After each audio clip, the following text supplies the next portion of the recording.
Sir నమస్కారం sir. నమస్తే అండి. సార్ 'హరిహర వీరమల్లు' సినిమా ఇప్పుడు హిందీలో కూడా రిలీజ్ కాబోతుంది. ఆగస్టు 1 నుంచి వాళ్ళు అనౌన్స్ చేశారు. మరి ఇక్కడ కాస్త ఆశించినంత స్థాయి ఫలితాన్నయితే ఇవ్వలేదు. మరి ఇప్పుడు బాలీవుడ్‌లో అంటే హిందీ మార్కెట్‌లో ఏ విధమైన రిజల్ట్స్ చూడబోతుంది? సో, మరి అక్కడ పెర్ఫార్మ్ చేసే అవకాశం కనిపిస్తుందా సార్? మరి ఇప్పుడు ప్రెజెంట్ ఉన్న కండిషన్ ప్రకారం హిందీ మార్కెట్‌లో ఏ స్థాయి అంటే విజయాన్ని సాధిస్తుందా లేదా సార్? మీరేం చెప్తారు దీనికి ఆ సంబంధించి? సినిమాకి హిందీలో ప్రాపర్ రిసెప్షన్ ఉంటుంది అని అనుకోవడం కష్టమే. అయితే హిందీ మార్కెట్‌లో ఈ సినిమాని ఇంట్రొడ్యూస్ చేయాలి అని వాళ్ళు అనుకున్నారు. యాక్చువల్‌గా ఓజీకి ఒక ప్లాట్‌ఫార్మ్ క్రియేట్ చేస్తుంది ఇది. పవన్ కళ్యాణ్‌కి ఒక పాన్ ఇండియా మార్కెట్ క్రియేట్ చేస్తుంది అని అనుకున్నారు కానీ, ఆ పరిస్థితి సినిమాలో అంటే ఆ దమ్ము ఆ కథలో లేదు. ఆ విషయం క్లియర్‌గా ఆడియన్స్ చెప్పేసారు. ఇప్పుడు ట్రిమ్ చేసి రిలీజ్ చేసే ప్రయత్నం జరుగుతోంది ఇక్కడ గూడా. అంటే ప్రేక్షకులు మరీ ఇబ్బంది పడినటువంటి ఘట్టాలను తొలగించి, దాన్ని ట్రిమ్ చేసి ఒక 20 నిమిషాలు కుదించి సినిమానేదో చేస్తున్నారు. ఈ కుదించినటువంటి కంటెంట్‌ని హిందీలోకి డబ్ చేసి రిలీజ్ చేసినప్పటికీ, ప్రేక్షకుల మీద ప్రభావం చూపించేంతగా అందులో విషయం లేదు అనేది స్పష్టం. ఏం చేసినా సరే. ఏం చేసినా అంటే బేసిక్ సీన్స్ కొన్ని మరీ ఇబ్బంది పెట్టిన సీన్ తీసేస్తారు గానీ, రీషూట్ చేయలేరు.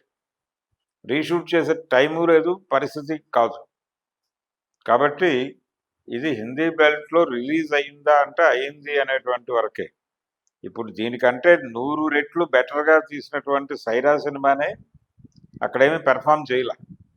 చేయకపోవడానికి కారణం ఏంటంటే, ఆ క్యారెక్టర్‌ని అక్కడ పరిచయం చేయటానికి ఒక క్యాంపెయిన్ జరగలేదు. నిజానికి అది జరుగుంటే 'సైరా' సినిమా డెఫినెట్‌గా అక్కడ కూడా పెర్ఫార్మ్ చేయగలిగి ఉండేది. టెక్నికల్‌గా ఆ సినిమా ఇబ్బంది పెట్టలేదు.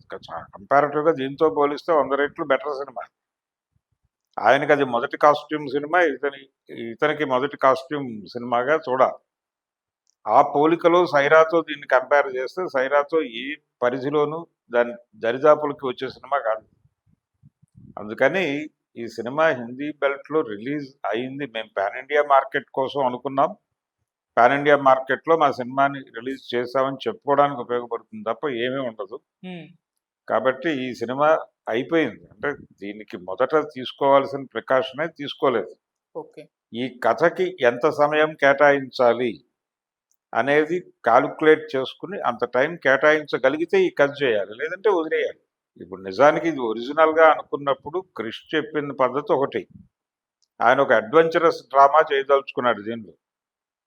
అడ్వెంచరస్ డ్రామా అంటే ఒక వజ్రాన్ని అది ఒక ప్రైడ్‌గా, సౌత్ ప్రైడ్‌గా అది తెలుగు ప్రాంతాల్లో కొల్లూరు ఏరియాలో దొరికినటువంటి కొల్లూరు గనుల్లో దొరికినటువంటి ఒక వజ్రంగా లోకల్ ప్రైడ్‌ని నిలబెడుతూ దాన్ని తిరిగి తీసుకురావడం కోసం జరిగేటువంటి ఒక జర్నీ. ఒక అడ్వెంచరస్ జర్నీ.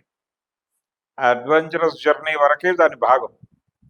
ఆ అడ్వెంచరస్ జర్నీలో మధ్యలో ఒక కల్పన జరిగింది. ఆ కల్పన ఏంటి? సెకండ్ హాఫ్‌లో వచ్చేటువంటి ఫ్లాష్ బ్యాక్. అది మొదట్లేదు. అది క్రియేట్ చేశారు. ఆ ఫ్లాష్ బ్యాక్ నుంచి ఆయన గోలు, ఆయన టార్గెట్ మారిపోయినాయి. ఈ మారిపోయిన గోలు, టార్గెట్‌లలోకి ఔరంగజేబు వచ్చి చేరాడు. ఒరిజినల్ లైన్‌లో కూడా ఉన్నాడు ఔరంగజేబు. హ్మ్. అయితే అది రేఖామాత్రమైనటువంటి ఔరంగజేబు. ఇక్కడ ఔరంగజేబు విలన్‌గా మారాడు. ఈ కొత్త స్కీమ్‌లో. ఇప్పుడు ఔరంగజేబుని విలన్‌గా మార్చటం. ఇప్పుడు ఔరంగజేబుని విలన్‌గా మారుస్తున్నారు అంటే హైందవ శక్తులకు తీవ్రమైన కోపం వస్తోంది. కోపం వచ్చి ఔరంగజేబ్‌కి ఎంతమంది సానుభూతి పరులు ఉన్నారని ఇప్పుడు బయటపడుతోంది ఈ సినిమా వచ్చాక. ఇంతకుముందు ఇంకొక సినిమా చూసాం మనం ఈ మధ్య 'శంభాజీ చరిత్ర'. హ్మ్. ఆ 'శంభాజీ చరిత్ర' అలాగే ఈ సినిమా రిలీజ్ అయిన తర్వాత ఔరంగజేబ్‌కి ఇంతమంది అభిమానులు ఉన్నారని తెలుస్తోంది అని చెప్పి కొంతమంది రాష్ట్రీయ స్వయం సేవక్ దళ్‌కు చెందినటువంటి బ్యాచ్ మాట్లాడటం మొదలుపెట్టింది. ఔరంగజేబ్‌కి అభిమానులు ఉన్నారా అనేది కాదు అసలు. అక్కడ రాజుగారి పాలనలో ప్రజలు పీడనకు గురయ్యారు అనేది చెప్పు నువ్వు. ఔరంగజేబు పాలనలో ప్రజలు పీడనకు గురయ్యారు. ఔరంగజేబును ఒక రాజుగా చూసి మాట్లాడు. అతని మతాన్ని హైలైట్ చేసి మాట్లాడు. నువ్వెందుకు ఔరంగజేబు గురించి మాట్లాడుతున్నావు? ఇంకా అనేక మంది చక్రవర్తులు ఉన్నారు కదా ఇక్కడ జనాలను వేధించుకు తిన్నవాళ్ళు. వాళ్ళందరి గురించి ఎందుకు మాట్లాడవు? ఔరంగజేబే నీకెందుకు తడుతున్నాడు ప్రతిసారి స్ట్రైకింగ్‌గా? అంటే నీ మనసులో ఆ కోరిక ఉంది కాబట్టి. ఇస్లాం అనేటువంటిది ప్రమాదకరమైనటువంటి బూచి హిందూ మతానికి అని చెప్పాలి అనే పిచ్చి నీకుంది కాబట్టి నీకు పదే పదే నువ్వు పడుకుంటే కల్లోకి ఔరంగజేబు వచ్చేస్తున్నాడు నువ్వు పిలవకుండానే. కాబట్టి ఈ ఔరంగజేబు పైత్యాన్ని జోడించటం ద్వారా సినిమాకి ఒక రొటీన్నెస్ తీసుకొచ్చారు.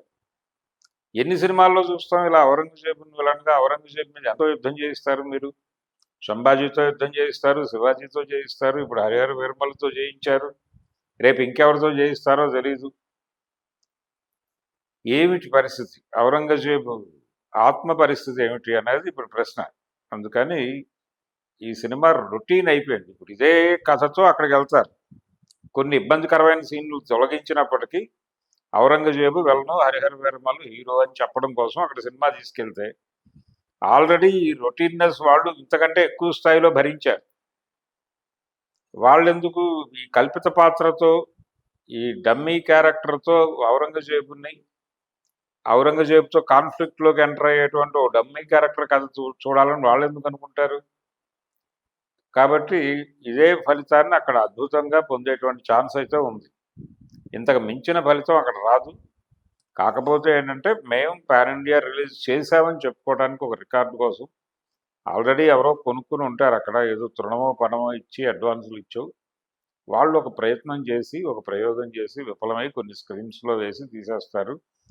తద్వారా ఏంటంటే దానికి హిందీ ఓటీటీలకి ఓపెన్ చేసుకోవడానికి ఒక లింక్ దొరుకుతుంది, అలాగే హిందీ శాటిలైట్ ఛానల్స్కి అమ్ముకోవడానికి ఒక దారి దొరుకుతుంది అనే ప్రయత్నం తప్ప ఇంకేమీ కాదు. సార్ ఇక్కడ కూడా అంటే విఎఫ్ఎక్స్ పైన మొదట విమర్శలు వచ్చేసాయి. ఇప్పుడు వాళ్ళు అప్డేటెడ్ వర్షన్ కాస్త బెటర్ చేసి మరి రిలీజ్ చేస్తున్నారు ఈ రోజు నుంచి కూడా. మరి తెలుగు రాష్ట్రాల్లో అంటే పవన్ కళ్యాణ్ గారి ఇమేజ్ ని దృష్టిలో ఉంచుకొని మళ్ళీ ఇప్పుడు థియేటర్కి వెళ్ళి చూసే ఛాన్స్ ఉన్నాయి సార్, ఎందుకంటే విఎఫ్ఎక్స్ కాస్త బెటర్ గా చేశారు కాబట్టి. ఇప్పుడు ఒకసారి చూసిన తర్వాత రెండోసారి రారు అంటే ఆ రోజున ఇబ్బంది పెట్టిన సీన్లు ఉండవు అనేది ఒకటే గ్యారంటీ. రీషూట్లు లేవు, ఇక్కడ తిరిగి తీయటాలు లేవు. చాలా సినిమాలకి జరిగేది ఏంటంటే డైరెక్టర్ ఒక కన్విక్షన్తో సినిమా చేసేసి రిలీజ్కి పెట్టేస్తారు. రకరకాల చర్చల తర్వాతే పెట్టిన తర్వాత థియేటర్కల్ ఎక్స్పీరియన్స్తో థియేటర్ వాళ్ళు కొన్ని నిర్ణయాలు తీసుకుని కొన్ని సీన్లు తీసేస్తారు. తీసేయటం ద్వారా అంటే మార్నింగ్ షోకే జరిగిపోతుంది ఈ కరెక్షన్ ప్రోగ్రామ్. థియేటర్లో నేరుగా ప్రేక్షకుల రియాక్షన్ చూసేది థియేటర్ యాజమాన్యం. ఎగ్జిబిటర్ ఫేస్ చేస్తాడు ఫస్ట్ రియాక్షన్. ఆ ఫస్ట్ రియాక్షన్ బ్యాడ్గా ఉంటే దాని కరెక్షన్ అక్కడే చేసేవాడు. ప్రొడ్యూసర్కి ఒక ఫోన్ చేసి ఈ కరెక్షన్ చేస్తున్నాను, నేను మ్యాట్ని నుంచి అలా వేస్తున్నాను చూద్దాం అంటే ఒక సెంటర్లో పాజిటివ్ రెస్పాన్స్ వస్తే మిగిలిన సెంటర్లో దీన్ని క్యారీ ఫార్వర్డ్ చేసి ఫస్ట్ షో నుంచి సినిమా ఇంకో పద్ధతిలో నడిచేది. ఇప్పుడు కృష్ణావతారం అని బాపు గారు ఒక సినిమా తీశాడు కృష్ణ గారిని పెట్టి. అందులో విజయశాంతిని ఎవరు పాడు చేశారు అనేది ఒరిజినల్గా మార్నింగ్ షో చూసిన ప్రేక్షకులకి అది మొదటే రివీల్ అయిపోతుంది. కథ అలా ఓపెన్ అవుతుంది. అలా ఓపెన్ అవటం వలన కథలో గ్రిప్ పోయింది అనేది థియేటర్లో మార్నింగ్ షో చూసిన ప్రేక్షకులు ఫీల్ అయింది. ఓకే, విజయవాడ శాంతి థియేటర్లో ఫీల్ అయ్యి ఆడియన్స్ బయటకు వచ్చి మాట్లాడుకుంటున్నటువంటి రియాక్షన్స్ చూసి థియేటర్ మేనేజర్ గారు వెంటనే ఆ సీన్ సెకండ్ హాఫ్కి షిఫ్ట్ చేశాడు. సెకండ్ హాఫ్లో చిన్న లీక్ ఉంటుంది, అక్కడ పెట్టేసి అది క్లోజ్ చేశాడు. అక్కడ మ్యాట్నీకి వచ్చినటువంటి జనాలు కొత్త సినిమా చూసి బాగానే ఉంది కదా, మార్నింగ్ షో జనాలు ఏంటి తేడాగా చెప్పారు అన్నారు. అక్కడి నుంచి క్యారీ ఫార్వర్డ్ అయిపోయింది. ఇప్పటికీ మీకు అది డిజిటల్లోకి వచ్చినటువంటి ప్రింట్లో కూడా అది చివరే ఉంటుంది. అంటే అసలు టోటల్ ఆర్డర్ మార్చారు. అది థియేటర్కల్ ఎక్స్పీరియన్స్ నుంచి జరిగింది, అది సక్సెస్ అయింది. అలా చాలా సినిమాల విషయంలో జరుగుతుంది. నేరుగా థియేటర్కల్ ఎక్స్పీరియన్స్ నుంచి ఎడిటింగ్ చేసుకోవడం, అక్కడే ఎక్కడికో పంపించి ఎవరితో ఎడిటింగ్ చేయించడం కాదు, అక్కడే స్పాట్లో ఎడిటింగ్ చేసి వేసేవాడు. కాబట్టి ఇలాంటి కరెక్షన్ మెకానిజం చేయటానికి ఏమాత్రము అవకాశం లేనటువంటి కంటెంట్ అది. షూటింగ్ ఆయన కేటాయించిన టైంలోనే ఆ గోల్ ఉంది. అందుకని ఇప్పుడు దాన్ని ఏం చేసినా ఏం చెప్పినా జనాలకు తెలుసు ఏం జరుగుతుందో. మనం మరీ భరించలేకపోయిన సీన్లు ఉండవు, దానికోసం మిగిలిందంతా భరించడం అవసరమా అనుకుంటారు. నిజానికి చాలామంది అభిమానులు పవన్ కళ్యాణ్కి తెలుసో తెలియదో కానీ మార్నింగ్ షోకి టికెట్లు బుక్ చేసుకున్న వాళ్ళే ప్రీమియర్స్కి వచ్చారు. ప్రీమియర్ చూసి మార్నింగ్ షో కూడా చూడటం కోసం వచ్చారు వాళ్ళంత అభిమానంతో. ఓకే, వాళ్ళు ఇది చూసి భయపడిపోయి మ్యాట్నీకి మార్నింగ్ షోకి వెళ్లకుండా టికెట్ వదిలేశారు. చాలా ఏరియాల్లో మార్నింగ్ షోస్ టికెట్లు బుక్ అయిపోయినాయి కానీ లోపల జనం లేరు. అది కండిషన్ ఆ సినిమాకి. ఓకే అందుకని ఇప్పుడేదో కొత్తగా దాన్ని రిపేర్ చేశారు, 3 రోజుల తర్వాత 4 రోజుల తర్వాత రిపేర్ చేశారని అది కాదు. అది ఆల్రెడీ ఓటీటీలో వచ్చేస్తుంది, అనౌన్స్మెంట్ అయిపోయింది. రేపు ఆగస్టు 23వ తారీఖు ఎప్పుడో ఓటీటీలోకి వచ్చేస్తుంది.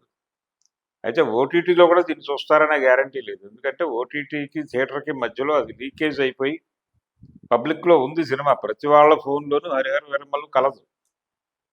కాబట్టి కుదిరినప్పుడు ఒక్కో సీన్ చూసి జోకులు వేసుకుంటున్నారు. అటువంటి కండిషన్లో ఉన్న సినిమాకి పట్టుకెళ్ళి ఇప్పుడు వాళ్ళు రిపేర్ చేశారు చూడాలి, లేకపోతే బాగు చేశారు చూడాలి అనేటువంటి కార్యక్రమాలు ఉండవు.